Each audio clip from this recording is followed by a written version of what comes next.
میرے لیے بہت ہی بڑی اعزاز کی بات ہے اور یہ میرے لیے سب سے حسین لمحات ہوں گے جب انشاءاللہ ان کی بارگاہ میں حاضر ہوں گے۔ 5 مئی کو ہی ہے جی 5 مئی انشاءاللہ میں اس میں ضرور انشاءاللہ شرکت کروں گا انشاءاللہ۔ اور جتنے بھی میرے چاہنے والے ہیں جو ناظرین مجھے مدنی چینل کے توسل سے اس وقت دیکھ رہے ہیں ان سے بھی گزارش کروں گا پلیز ڈونٹ فرگیٹ اٹ، اسے بھولیے گا نہیں اور ضرور اس میں شرکت فرمائے۔ انشاءاللہ ایک اللہ کے ولی کا دیدار بھی ہوگا اور ان سے ہم مدنی پھول بھی حاصل کریں گے انشاءاللہ۔ مجھے امید ہے آپ ضرور آئیں گے تو انشاءاللہ آئیے گا، میں بھی اس میں شرکت کروں گا ماشاءاللہ۔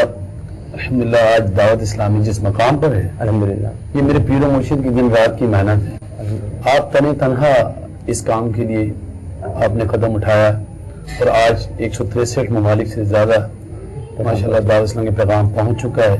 اور کیوں نہ ہو کہ دامن مصطفیٰ سے جو لپٹا یگانہ ہو گیا، ارے جس کے حضور ہو گئے اس کا زمانہ ہو گیا۔ میرے پیر و مرشد اللہ اور اس کے حبیب صلی اللہ علیہ وسلم کے احکام پر ایسے عمل پیرا ہیں اور حضور اکرم صلی اللہ علیہ وسلم کے عشق میں ایسے ڈوبے ہوئے ہیں۔ آپ سنتوں کی چلتی پھرتی تشہیر اور ایک نیر تابہ ہیں جن کی کرنوں سے پورا عالم فیضیاب ہو رہا ہے الحمدللہ۔ جو بے راہ روی کی شکار تھے آج سیدھی راہ پر آ گئے ہیں اور آپ نے دعوت اسلامی اس تنظیم کو وجود میں لا کر، اس آرگنائزیشن کو وجود میں لا کر بہت بڑا کام کیا ہے۔ اور میں یہاں پر ایک شعر پڑھوں گا جو آپ نے لکھا ہے۔ میرے پیر مرشد فرماتے ہیں کہ دعوت اسلامی کی قیوم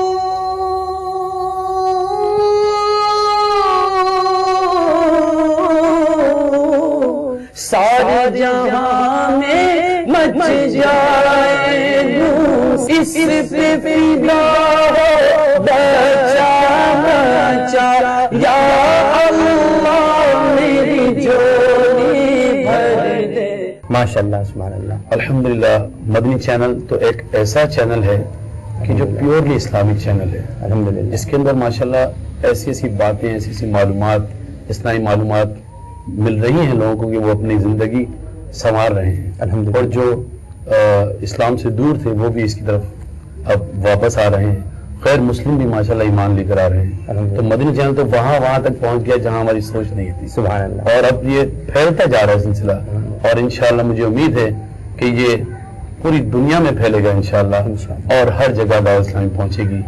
اور جیسا کہ غیبت آج کل بہت ہو رہی ہے، یہ ایک ناسور بنتی جا رہی ہے، یہ بہت بڑا نعرہ ہے کہ غیبت کے خلاف جنگ جاری رہے گی انشاءاللہ اور جاری رہے گی، اور میں بھی اس جنگ میں شامل ہوں۔ میں بھی انشاءاللہ غیبت کے خلاف جنگ جاری رکھوں گا، آپ بھی جنگ جاری رکھیں۔ غیبت کے خلاف جنگ جاری رہے گی، نہ غیبت کریں گے اور نہ غیبت سنیں گے انشاءاللہ عز و جل۔ سن لے شیطان تو دبا سکتا نہیں اتار دو جہاں میں اس سے ملے مصطفیٰ کا سایہ ہے۔ میں بہت دعا گو ہوں اس مدنی چینل کے لیے بھی اور امیر اہل سنت کے لیے اور تمام دعوت اسلامی کے ورکرز کے لیے کہ جو اس پیغام کو پہنچا رہے ہیں اور دن رات محنت کر رہے ہیں۔ اللہ تعالیٰ ان کو اس محنت کا صلہ عطا فرمائے اور ان کو اسی طرح اخلاص کے ساتھ یہ دین کا کام جاری رکھنے کی توفیق عطا فرمائے۔ آمین بجاہ نبی امین صلی اللہ علیہ وسلم۔ فدا ہو بچا بچا یا اللہ